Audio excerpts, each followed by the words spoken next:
오늘 우리에게 주시는 하나님의 말씀입니다. 계속하여 사무엘상 8장입니다. 구약 성경 418쪽 사무엘상 8장 1절부터 9절까지 말씀을 교독하여 읽겠습니다. 사무엘이 늙음에 그의 아들들을 이스라엘 사사로 삼으니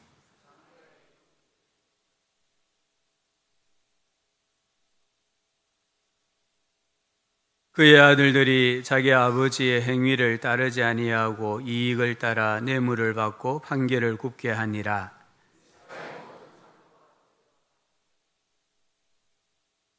그에게 이르되 보소서, 당신은 늙고 당신의 아들들은 당신의 행위를 따르지 아니하니 모든 나라와 같이 우리에게 왕을 세워 우리를 다스리게 하소서 한지라.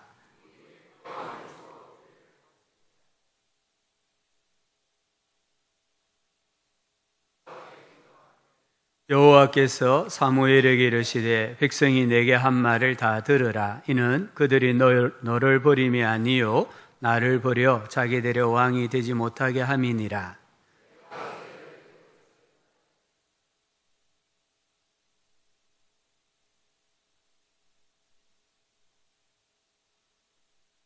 같이 읽읍시다. 그러므로 그들의 말을 듣되 너는 그들에게 엄히 경고하고 그들을 다스릴 왕의 제도를 가르치라. 네. 오늘 귀한 찬양 감사하고요. 우리 앞뒤 좌우로 한번 인사합시다. 예수님만 의지합시다. 1970년대 어느 날 맥도널드가 지렁이로 햄버거 패티, 햄버거 안에 들어가는 고기, 이 패티를 만든다는 괴소문이 돌았습니다. 맥도널드는 즉시 우리 햄버거에는 지렁이가 들어있지 않습니다, 이런 문구를 각 매장마다 걸어 놓았어요. 그런데도 매출은 계속해서 곤두박질 쳤습니다. 우리 햄버거에는 지렁이가 들어있지 않습니다, 이 문구를 사람들이 보았을 때에 자동적으로 지렁이가 떠오르는 거예요. 그리고는 햄버거를 먹을 입맛이 뚝 떨어졌다고 합니다. 이런 인식을 프레임 이론이다라고 부릅니다. 조금 어려운 말이지만 어떤 특정 현상이나 사물에 대해 이미 규정되어 버린 직관적 인식의 틀, 이런 뜻입니다. 어떤 특정한 사람 또는 특정한 사물에 대해서 이미 생각이 고착화되어 버린, 굳어버린 인식의 틀, 그것을 프레임이라고 합니다. 그래서 사람들이 우리 햄버거에는 지렁이가 없습니다, 이걸 강조하는 문구를 보았을 때에 지렁이가 계속 생각이 나는 거예요. 왜냐하면 이미 이 햄버거에는 지렁이가 들어있다라는 인식의 틀이 굳어져 버렸기 때문입니다. 프레임은 관점입니다. 통로입니다. 눈입니다. 세계관 할 때는 세계를 어떤 눈으로 보느냐는 거예요. 어떤 사람은 세상을 진화론으로 봅니다. 진화론이란 관점을, 프레임을 가지고 보는 거예요. 우리 그리스도인들은 창조론이라는 관점을 가지고 보는 거예요. 물질관, 어떤 사람은 물질을 이렇게 생각하고 또 어떤 사람은 물질을 다르게 생각해요. 보는 관점이 다르기 때문이에요. 기독교를 신앙한다, 예수님을 믿는다는 것은 이 관점, 프레임을 바꾸는 것을 의미합니다. 사고의 틀, 인식의 틀, 관점을 바꾸는 거예요. 그래서 고린도후서 5장 17절은 그런즉 누구든지 그리스도 안에 있으면 새로운 피조물이라, 이게 새로운 창조물이다라고 분명히 말합니다. 이전 것은 지나갔으니 보라 새 것이 되었도다. 그럼 새로운 피조물이 무슨 말인가? 로마서 12장 2절은 그러므로 이 세대를 본받지 말고 오직 마음을 새롭게 함으로 변화를 받아. 이 세대를 본받지 않는 것, 우리가 예수 믿기 전에 가지고 있었던 인식의 틀, 사고의 틀, 프레임을 버리는 걸 말하는 거예요. 그리고 마음을 새롭게 함으로 변화를 받아 새로운 인식의 틀, 프레임을 가지는 것을 의미를 합니다. 우리 기독교 신자의 사고와 인식의 틀은 이 세상의 것이 아닙니다. 이 세상의 가치나 기준이 아닙니다. 우리가 왜 신앙생활을 하는데 자꾸만 시험에 듭니까? 우리의 신앙생활에 기쁨이 없고 왜 행복을 누리지 못합니까? 우리 신자는 신분과 소속과 운명이 바뀐 사람들이에요. 그런데도 계속해서 이 세상의 기준으로 자기를 평가를 하는 거예요. 이 세상 사람들이 자기를 평가하는 기준을 그대로 신자의 삶에도 갖다 대어서 자기를 평가하다 보니까 열등감에 빠지고 우울의식에 젖어드는 것을 봅니다. 우리가 하나님을 믿는다고 하면서도 우리 생각의 틀은 여전히 인과응보, 권선징악, 불교적, 유교적이기 때문이에요. 인식의 틀이 바뀌지 않았기 때문입니다. 그래서 로마서 12장 2절을 메시지 성경은 이렇게 번역합니다. 문화에 너무 잘 순응하여 아무 생각 없이 동화되어 버리는 일이 없도록 하십시오. 우리 그리스도인들에게 이 세상의 문화에 너무 쉽게 젖어들지 말라라고 이야기합니다. 대신에 여러분은 하나님께 시선을 고정시키십시오. 그러면 속에서부터 변화가 일어날 것입니다. 관점을 바꾸라는 거잖아요. 우리가 예수를 믿으면서도 여전히 사람의 행복과 불행과 성공과 실패, 이 기준을 세상적인 잣대로 갖다 대면 우리는 계속해서 예수를 믿지만 우울해지고 기쁨이 없고 때로는 행복을 상실해버려요. 오늘 우리에게 예수님은 시선을 하나님께로 고정시켜라, 관점을 바꾸라라고 합니다. 오늘 예배하러 오신 우리 모든 성도님들, 우리의 사고와 인식의 틀이 성경적으로 바뀌기를 소망합니다. 성경적 세계관, 성경적 문화관, 성경적 물질관, 성경적 자녀 양육관, 이런 것들이 정립되기를 소망합니다. 이 성경에 보면 많은 지명이 나와요. 고유지명도 있고 이 고유지명에 하나님을 만난 사람들이 새로운 의미를 부여한 지명들이 나와요. 이 지명들은 오늘 우리 신자가 가져야 될 인식, 사고가 무엇인가를 가르쳐 줍니다. 창세기 22장에 보면 여호와 이레라는 지명이 나와요. 근데 원래 이 곳은 아브라함이 하나님께 이삭을 번제물로 바쳐야 되는 모리아 땅에 있는 한 산이에요.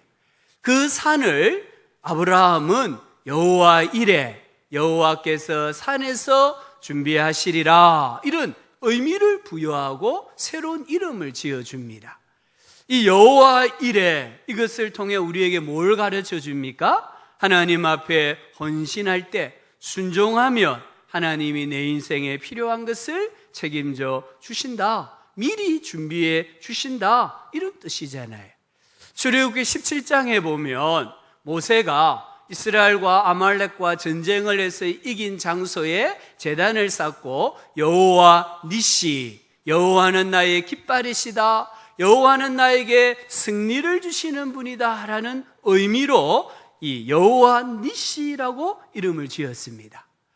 하나님을 의지하고 하나님께 기도하면 하나님이 승리를 주신다, 이런 의미를 우리에게 가르쳐줘요. 사무엘상 7장에 보면은 도움의 돌이라는 뜻을 가진 에베네셀 기념비가 나와요. 여호와께서 여기까지 우리를 도우셨다. 우리가 하나님께서 기뻐하시는 일, 우선순위를 먼저 하면 하나님이 우리를 도와주신다라는 가르침을 줍니다. 이런 지명이나 기념비는 하나님께 순종하고 기도하고 하나님을 신뢰하고 하나님이 기뻐하시는 일을 하면 하나님께서 기적적으로 도와주셨다라는 것을 가르쳐 줍니다. 오늘을 사는 우리도 삶의 여러 가지 어려움을 만날 때가 있어요. 국가적으로 재난을 만날 때가 있어요. 그때 하나님께 순종하고 기도하고 하나님을 신뢰하고 하나님을 기쁘시게 하면 하나님께서 기적적으로 도와주신다라는 것을 가르쳐 주고 있습니다. 그 하나님은 지금도 살아 계십니다. 지금도 역사하고 계십니다. 지금도 우리와 함께 하고 계십니다. 오늘 우리가 읽은 이 사무엘상 8장은 이 프레임, 인식의 틀, 사고의 틀이 얼마나 중요하고 그 결과가 무엇인가를 보여줘요. 시간적 배경은 사무엘의 사역 말기 때가 된 것 같아요. 사무엘은 늙었습니다. 그의 아들들을 사사로 세웁니다. 오늘 말씀에 보면 아들들 이름이 나옵니다. 장남의 이름은 요엘입니다. 여호와는 하나님이시다. 차남의 이름은 아비야입니다. 여호와가 나의 아버지이시다. 이 아들들의 이름의 뜻은 하나님과 언약 백성의 관계를 보여줍니다. 여호와가 누구시냐? 하나님이시다. 여기 하나님은 전능하신 하나님을 강조하는 거예요.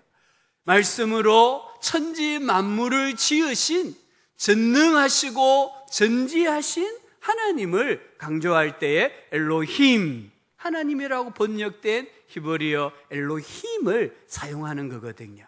근데 우리가 지금 섬기는 하나님은 어떤 분이냐? 전능하신 하나님이다. 근데 그 하나님이 나와 어떤 관계냐? 나의 아버지다. 얼마나 이게 위대한 말씀입니까? 나의 아버지가 보통 분이 아니라는 거예요. 시시한 분이 아니라는 거예요. 말씀으로 이 우주 만물을 창조하신 전능하시고 전지하신 그 하나님이 내 아버지다. 그러면 우리는 어떻게 됩니까? 우리는 하나님의 뭐가 됩니까? 자녀가 되잖아요. 자녀가 되면은 하나님 아버지가 가지고 계시는 모든 것을 상속을 받는 상속자가 되는 거예요. 오늘 지금 사무엘은 이 아들들의 이름을 통해서 이스라엘에게 여호와 신앙이 무엇이냐, 너희들의 정체성이 무엇인가를 가르치려고 한 것 같아요. 그런데 이 아들들이 그 이름의 뜻대로 살지를 못합니다. 사무엘의 아버지, 이 사무엘의 행위를 따르지를 않았습니다. 하나님은 너는 재판을 굳게 하지 말며 사람을 외모로 보지 말며 또 뇌물을 받지 말라고 율법에 명하셨는데 이 아들들은 불의한 이익을 따라 뇌물을 받았습니다. 재판정을 어지럽혔습니다. 이 아들들은 이스라엘 사회 공동체의 질서를 깨트렸습니다. 무너뜨렸습니다. 그러자 이스라엘의 장로들, 지도자들이 다 함께 모여서 사무엘에게 찾아와서 우리에게 왕을 세워달라고 요구합니다. 당신은 늙었습니다. 당신의 자식들은 악합니다. 이제 다른 나라들과 같이 왕이 있어야 되겠습니다. 왕을 세워주십시오. 자식을 양육한다는 게 참 어려운 것 같아요. 그래서 옛날부터 자식을 뭐라고 부르고 양육이라고 하지 않고 농사라고 하잖아요. 자식 농사라고 하잖아요. 이 자식 농사는 참 어렵습니다. 농부가 자기 뜻대로 농사가 됩니까? 올해처럼 이렇게 폭염이 계속되면 농부가 아무리 애써도 농사가 제대로 안 돼요. 자식도 마찬가지입니다. 부모 뜻대로 되지 않습니다. 하나님의 은혜가 그 위에 임해야 합니다. 누가복음 2장 40절은 우리 예수님의 영아기 모습이에요. 아기가 자라며 강하여지고 지혜가 충만하며 하나님의 은혜가 그의 위에 있더라. 우리 예수님을 가르칠 때, 예수님이 아주 영아기 시절에 자라나는 모습을 가르칠 때에 하나님의 은혜가 그의 위에 있더라라고 말씀하고 있습니다. 우리 자녀가 사랑을 받을는지 미움을 받을는지 몰라요.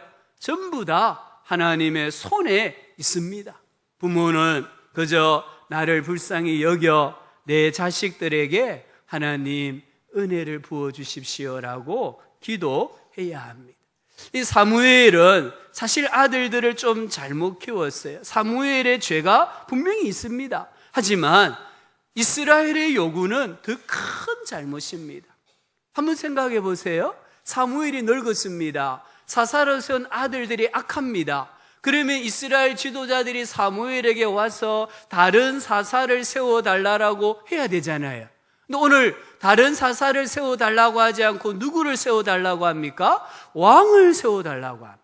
그 왕도 다른 나라들과 같이 열국의 왕처럼 왕을 세워달라고 합니다. 지금 이스라엘은 하나님께 반역을 꾀하고 있는 거예요. 하나님께서 왕이신데 하나님이 이스라엘을 통치하고 계시는데 그 하나님을 버리고 다른 왕을 세워달라고 합니다. 20절에 우리도 다른 나라들 같이 되어 우리의 왕이 우리를 다스리며 우리 앞에 나가서 우리의 싸움을 싸워야 할 것입니다. 사무엘의 이 요구를 들었을 때 불쾌했습니다. 사무엘이 기뻐하지 않았습니다. 왜냐하면 왕을 요구하는 것은 십계명을 위반하는 죄였기 때문이에요. 오늘 5절에 보면 세우다라는 단어가 나와요. 이 단어는 어떤 물건을 어떤 곳에 두다 이런 뜻도 있고요, 어떤 사람을 어떤 지위에 임명하다 이런 뜻도 있어요. 고대 나라들의 왕권은 기본적으로 이 왕에게 권력을 부여하는 국가의 수호신을 섬기는 체제였습니다. 그 나라가 신으로 섬기는 신이 왕에게 권력을 주어서 나라를 통치하는 거였어요. 이스라엘이 지금 왕을 요구하는 것은 너는 나 외에는 다른 신들을 내게 두지 말라라는 10계명 중에 첫 번째 계명을 어기는 행위라는 거예요. 그래서 하나님도 7절에 보면 그들이 너를 버림이 아니요 나를 버려 그들의 왕이 되지 못하게 함이다. 하나님을 버리는 것이다라고 분명히 말씀하고 있습니다. 두 번째는 사무엘이 마음이 안 좋았던 것은 이 왕을 구하는 동기가 매우 불신앙적이었습니다. 우리 하나님은요, 이 사건이 일어나기 이전 약 400년 전에 이미 이스라엘에 왕이 필요하다는 걸 아시고 왕에 대한 규례를 주셨어요. 신명기 17장 14절 이하에 읽어보면 하나님이 세우시는 왕은 거기 보니까 병마를 많이 두지 말아라, 아내를 많이 두지 말아라, 은금을 많이 쌓아두지 말아라. 왜냐하면 이 세 가지는 열방의 왕들의 모습이에요. 그러면서 하나님이 세우시는 왕은 율법을 등사해서, 율법을 복사해서 항상 자기 옆에 두고 읽고 배우고 그리고 말씀을 지켜야 한다라고 명하신 거예요. 하나님이 원하시는 왕은 율법 중심, 말씀 중심이에요. 그런데 이스라엘 백성들은 하나님이 원하시는 왕이 아니라 자기들이 원하는 왕, 인간적인 왕을 요구를 한 것입니다. 근데 오늘 이 요구가 사무엘 마음이 좀 불쾌했던 가장 큰 중요한 이유는 정체성에 대한 도전입니다. 이스라엘은 열방과 같은 나라가 아닙니다. 이스라엘은 하나님의 백성으로 살아가도록 부르심을 받은 거룩한 백성들이에요. 오늘 이 사실이 중요해요. 출애굽기 19장 5절 6절에 세계가 다 내게 속하였나니 너희가 내 말을 잘 듣고 내 언약을 지키면 너희는 모든 민족 중에서 내 소유가 되겠고 너희가 내게 대하여 제사장 나라가 되며 거룩한 백성이 되리라.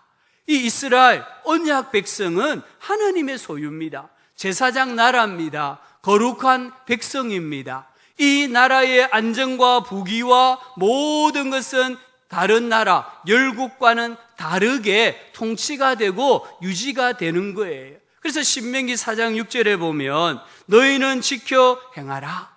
하나님의 말씀을 지켜 행하라. 이것이 여러 민족 앞에서 너희의 지혜요 너희의 지식이라. 그들이 이 모든 규례를 듣고 이르기를 이 큰 나라 사람은 과연 지혜와 지식이 있는 백성이로다 하리라. 이스라엘이 큰 나라가 되고 이스라엘이 열국의 지혜가 되고 지식이 되는 방법은 왕을 세우는 것이 아니라 하나님의 말씀을 지켜 행하는 것에 있다라고 말씀하는 거예요. 더 놀라운 것은 신명기 4장 7절입니다. 우리 하나님 여호와께서 우리가 그에게 기도할 때마다 우리에게 가까이 하심과 같이 그 신이 가까이 함을 얻은 큰 나라가 어디 있느냐? 이스라엘이 나라를 운영하면서 살아갑니다. 때로는 어려움을 만나요. 전쟁을 당할 수도 있어요. 자연 재난이 일어날 수도 있어요. 그때에 어떻게 해야 되느냐? 하나님께 기도하면 된다는 거예요. 하나님께 기도하면 하나님께서 가까이 오셔서 국난을 극복하게 해주시고 모든 어려움을 극복하게 해주신다는 거예요. 신명기 28장은 순종하여 받는 복과 불순종하여 받는 저주에 대한 말씀입니다. 동일합니다. 하나님의 말씀에 순종하면 한 길로 적군이 한 길로 쳐들어왔다가도 7길로 도망가는 역사가 일어납니다. 하나님 말씀에 불순종하면서 이스라엘이 다른 나라를 공격하면 한 길로 공격해 들어갔다가 7길로 도망한다라고 주님이 분명히 말씀하고 계십니다. 하나님을 믿는 사람, 하나님을 믿는 공동체는 열방과 같은 나라가 아니라는 거예요. 우리의 생사화복, 우리의 흥망성쇠가 군사 조직이나 정치 체제에 달려있지 않습니다. 하나님을 왕으로 모시고 왕의 목소리에 순종하고 왕을 기쁘시게 하는 삶에 좌우됩니다. 하나님을 왕으로 인정하고 신뢰하고 그러면 왕이신 하나님께서 싸워주시는 줄 믿습니다. 출애굽기 14장에 보십시오. 이제 홍해를 건넙니다. 그때 하나님 말씀합니다. 여호와께서 너희를 위하여 싸우시리니 너희는 가만히 있을지니라. 말씀 위에 굳게 서서 하나님만 신뢰하면 하나님이 우리를 대신하여 싸워 주신다는 거예요. 출애굽기 17장에 보면 아말렉과의 전쟁 기사입니다. 17장 16절에 여호와께서 맹세하시기를, 지금 하나님이 맹세를 하고 계세요. 누구에게 맹세할까요? 자기에게 맹세하는 거예요. 하나님보다 높은 분이 없기 때문에 하나님은 자기의 이름을 두고 지금 맹세하시는 거예요. 맹세하시는 내용이 뭡니까? 여호와가 아말렉과 더불어 대대로 싸우리라. 여호와가 이스라엘의 최대의 원수 대적 아말렉과 더불어 대대로 싸우리라. 이스라엘이 싸워서 이기게 해주신다? 아니잖아요. 하나님께서 아말렉과 친히 싸워서 이기시는데 대대로 싸워 이기게 해 주시겠다고 자기 이름의 맹세를 하면서 말씀하고 계십니다. 이게 이스라엘 백성들이고 이것이 오늘 하나님을 믿는 성도의 삶이라는 거예요. 하나님은 이스라엘뿐만 아니라 오늘 우리 신자들을 독수리와 같이 살도록 부르신 거예요.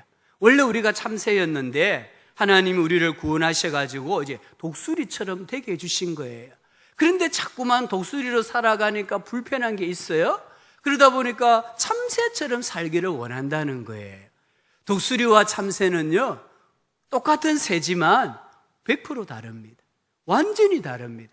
날아다니는 영역이 다르고 날개짓 하는 게 다르고 먹잇감을 구하는 방법이 다르고요.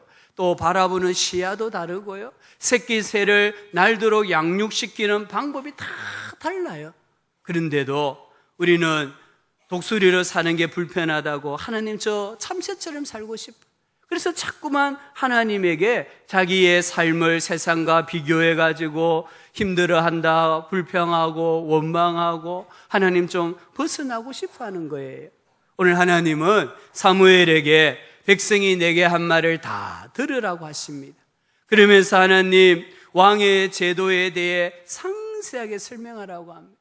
혹시나 이스라엘 백성들이 왕의 제도가 무엇인가를 몰라서 지금 떼쓰는 것 같아서 하나님이 자세하게 설명해 주라. 그래서 10절부터 17절을 읽어보면 이 왕의 제도에 대해서 설명을 해요. 왕은 한마디로 말하면 취하는 자, 빼앗는 자입니다. 여기 말씀 보세요. 왕이 백성들에게 주는 거 있습니까? 아무것도 없습니다. 왕은 백성에게서 재산을 빼앗습니다. 물건을 빼앗습니다. 11절에 보면은 백성들의 자식, 아들과 딸을 빼앗습니다. 그리고 17절에 보면 왕이라는 사람이 들었으면 백성과의 관계가 주인과 노예의 관계가 돼요. 너희가 그의 종이 될 것이라. 애굽 생활로 다시 돌아가는 겁니다. 8장 18절 한번 보시기 바랍니다. 18절 말씀, 하나님께서 이제 마지막으로 경고하십니다. 이렇게 왕의 제도를 다 설명하고 하나님께서 최종적으로 경고하시는데 같이 한번 읽어봅시다. 그날에 너희는 너희가 택한 왕으로 말미암아 부르짖되 그날에 여호와께서 너희에게 응답하지 아니하시리라 하니. 그날은 어떤 날입니까? 왕 때문에 고통당하는 날이에요. 왕 때문에 지금 억압을 당하고 착취를 당하고 나라가 망하게 되었을 때를 말하는 거예요. 그날에 너희가 택하는 왕으로 말미암아 부르짖되 그날에 너희들이 고통당하여 부르짖는 그날에 여호와께서 너희에게 응답하지 아니하시리라. 하나님 기도해도 들어주시지 않는다는 거예요.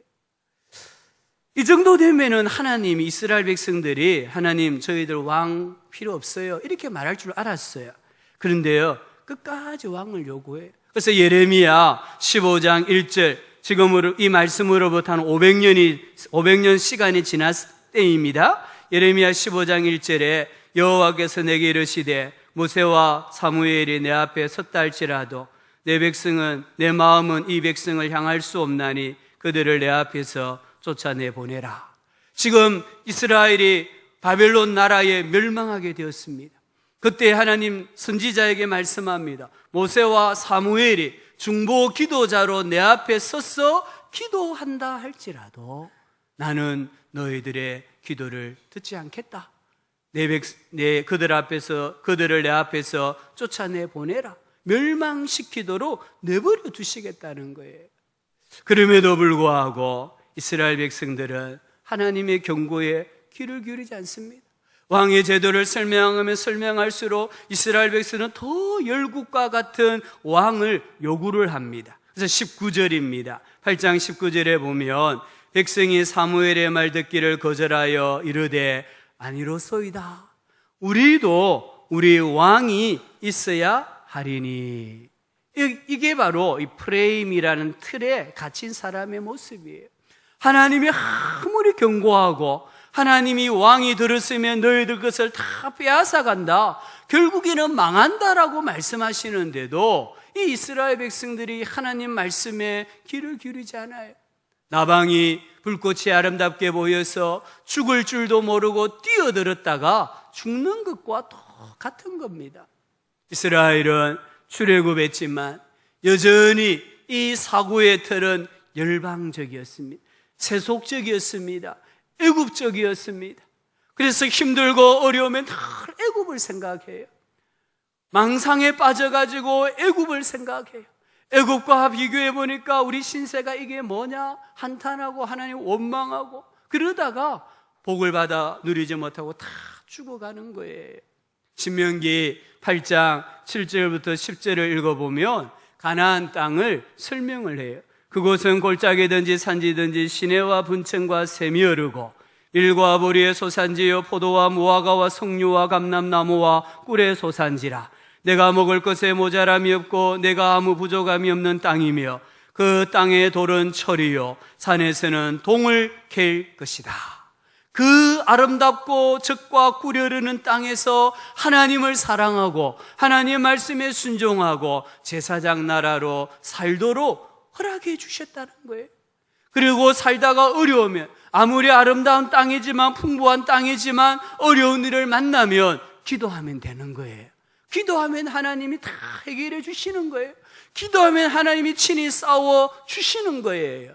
그런데도 이 이스라엘 백성들이 다른 나라들과 같이 왕을 요구합니다. 오늘 읽지 않았습니다마는 8장 22절에 여호와께서 사무엘에게 이르시되 그들의 말을 들어 왕을 세우라. 그들의 말을 들어 왕을 세우라. 그런데 이것은 축복이 아닙니다. 이것은 심판입니다. 지금 하나님께서 왕을 세우라 하시는 것은 축복이 아니라 심판입니다. 하도 때를 쓰니까 마지못해서 허락해 주시는 거예요. 호세야 13장 10절 11절에 분명히 말씀합니다. 전에 너희들이 왕을 요구했는데 호세야 13장 11절에 내가 분노함으로 내게 왕을 주고, 지금 하나님이 왕을 세우라고 하는데 하나님이 축하하면서 왕을 세우라고 합니까? 뭐라고 말씀합니까? 내가 분노함으로 내게 왕을 주고. 아마 이 하나님께서 이때에 우리 사람으로 비유하면 상처를 크게 입으셨던 것 같아요.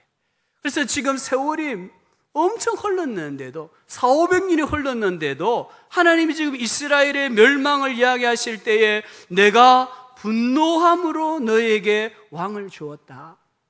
지금 500년의 이 이스라엘을 이끌어가야 될 왕정시대가 시작이 되는데 그 500년의 역사를 하나님이 복으로 주신 것이 아니라 진노하심으로 주셨다는 거예요. 형벌적 차원에서 허락을 하셨다는 거예요. 이것이 이스라엘의 비극입니다. 오늘 우리가 신앙생활하면서 하나님 앞에 때를 쓰면 안 돼요. 하나님 앞에 기도하고 하나님 뜻대로 행하시옵소서 해야지, 우리가 마치 막 아이가 떼써서 시장 바닥에 막 뒹구는 것처럼 때를 써서 뭔가 얻었다고 하면 그것은 하나님의 축복이 아니라는 거예요. 하나님이 우리 기도하는 것을 다 들어주셨다고 해서 그게 꼭 우리에게 축복은 아닙니다. 하나님은 아버지십니다. 그래서 자녀인 우리가 때로는 때를 써요. 때를 쓰면 하나님께서 마지못해 들어주세요. 근데 그것은 복이 아니라는 거예요. 하나님이 선물로 주셔야지. 내가 책임지겠다고 해서 때를 써서 얻은 것은 반드시 그 사람이 책임을 져야 됩니다. 이스라엘의 왕이 누구십니까? 만군의 여호와 하나님이십니다. 이 하나님은 전쟁에 능하신 분이십니다. 이 하나님은 자기 백성들을 위하여 친히 싸우시는 분이십니다. 7장에서 잘 보여주지 않습니까? 이스라엘이 블레셋과 전쟁에서 이긴다는 것은 꿈에도 생각하지 못할 일입니다. 블레셋은 철기 문화입니다. 이스라엘은 청동기 문화입니다. 철기 문화와 청동기 문화가 싸워서 청동기 문화는 절대로 이길 수가 없습니다. 그래서 하나님이 어떻게 하셨습니까? 우레를 바라셔가지고 이 블레셋 군대가 혼비백산하여 도망가게 하신 거예요. 그래서 이스라엘 사람들은 손에 칼이 없었지만 이 블레셋 사람들을 쫓아가서 다 쳐서 죽이고 대승리를 거둔 것입니다. 이스라엘의 행복, 안전, 평안과 복지는 하나님에 대한 믿음과 순종에 있는 줄 믿습니다. 나의 왕은 누구십니까? 오늘 하나님께 예배하러 오신 우리 성도님들, 우리 성도님들의 인생의 주인이 누구십니까? 왕이 누구십니까? 예수님께서 가이사라 빌립보 지방에 들어서셨을 때에 제자들에게 물었잖아요. 사람들이 나에 대해서 뭐라고 생각하느냐? 어떤 사람은 세례 요한, 어떤 사람은 엘리야, 어떤 사람은 선지자 중에 하나라고 생각합니다. 그때 예수님이 제자들에게 그러면 너희들은 나를 누구라고 생각하느냐? 이때 베드로가 말하잖아요. 주는 그리스도시요 살아계신 하나님의 아들이십니다.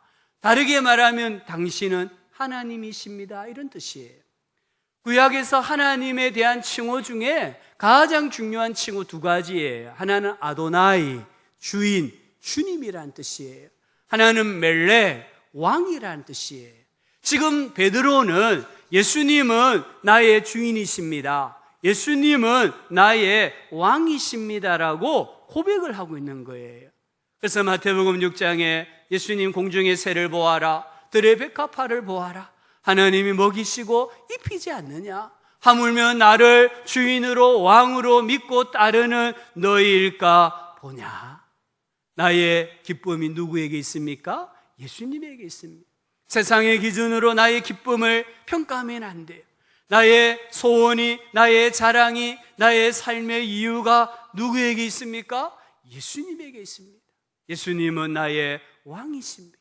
나의 안정과 생명과 자부심과 내 인생에 필요한 모든 것들을 누구에게서 공급을 받습니까? 예수님이십니다. 예수님은 나의 왕이십니다. 일본에 신칸센이라는 고속 열차가 있지 않습니까? 우리나라 KTX와 같은 그런 열차잖아요.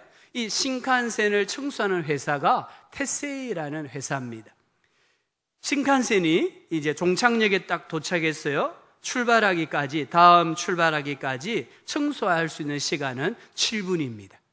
이 7분 동안 이 열차 칸들을 다 청소를 해야 돼요. 누가 봐도 이 3D 업종인 기차 청소를 하는데 직원들이 너무나 행복해 한다는 거예요. 7분 동안 지금 밖에서 승객들이 쳐다봐요. 빨리 청소 끝내야 타니까 이 승객들이 쳐다보고 있는데 너무 행복하게 청소를 하는 거예요. 그래서 이 7분 동안 청소하는 것을 사람들이 부르기를 7분 극장이라고 부릅니다.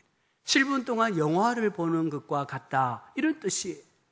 그러나 테세이가 처음부터 이런 회사는 아니었다고 합니다. 처음에는 이직률이 가장 높은 회사였습니다. 누구든지 꺼려하는 하류, 그런 회사였다고 합니다. 이런 회사를 행복한 직장으로 바꾼 사람이 야베 데루오 한대 부장이라는 사람이었어요. 이 사람은 직원들의 행복이 고객들의 만족을 보장한다는 생각으로 먼저 직원들이 만족해하는 회사로 만들어야 되겠다 결심을 해요. 그리고는 가장 먼저 한 게 뭐냐면요, 유니폼을 새로 만들었어요. 칙칙한 그런 유니폼이 아니라 꽃무늬가 화사하게 새겨진 유니폼을 만들어서 입혔어요. 우리는 청소회사가 아니다, 여행 추억을 파는 회사다, 이런 생각을 심어줬대요. 그러니까 유니폼을 입고 청소하는 직원들이 너무 행복하게 청소를 하더래요. 두 번째는 사명감을 심어주었다고 합니다. 어차피 청소부인데 이런 의식에서 신칸센 운행에 꼭 필요한 사람들, 이런 의식을 심어줬대요. 신칸센을 유지하는 주인공이라는 사명감을 심어주었을 때 너무 행복하게 일을 하더라는 거예요. 세 번째는 전문성을 심어주었다 합니다. 이 신칸센을 깨끗하게 할 수 있는 사람은 우리들밖에 없다, 이 전문가 의식을 심어주었습니다. 똑같은 직장입니다. 똑같은 3D 업종 청소하는 일입니다. 그런데 인식을 바꾸고 태도를 바꾸니까 너무너무 행복했습니다.